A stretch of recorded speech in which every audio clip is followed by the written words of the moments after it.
T'es obligé de mettre un masque. Désolé, j'ai pas de masque.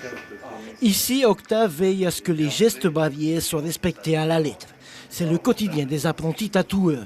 L'apprentissage peut durer 2 ans. Il faut déjà être rigoureux sur la maîtrise de l'hygiène, que ce soit dans la salle, dans les box, pour les plans de travail, le matériel aussi. Hein.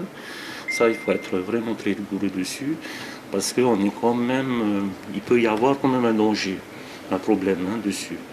Après vient la partie artistique, qui est sur le dessin.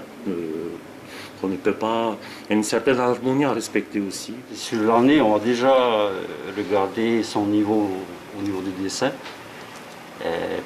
pour que nous, on puisse dire que ça y est, lui, il est apte à tatouer.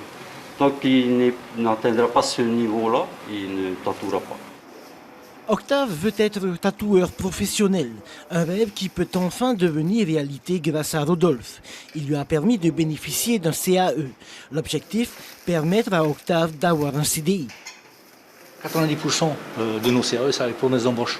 C'est-à-dire, au bout d'un an, on n'entend pas la deuxième année.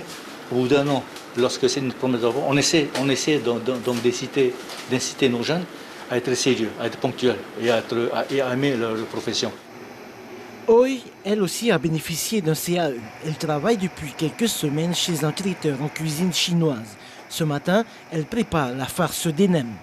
J'étais super heureuse parce que ça fait du bien de savoir qu'on a besoin de toi quelque part et on est là pour apprendre et pour plus tard, ce serait super de pouvoir faire pour les gens à manger parce que ici, les locales mangent beaucoup.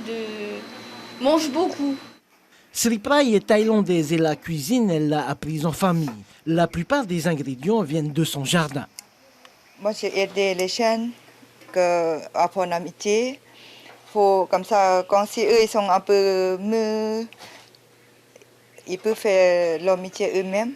Pour nous, le plus important, c'est de contenter donc l'entreprise. C'est parce que lorsque l'entreprise est contente, on sait pertinemment qu'il va encore faire appel à nous pour avoir des jeunes. Et puis aussi, ça parle de bouche à oreille. Au bout d'un an, Octave et Oi pourront renouveler leur contrat. Ils percevront un salaire de 80 000 francs par mois pour 35 heures de travail hebdomadaire.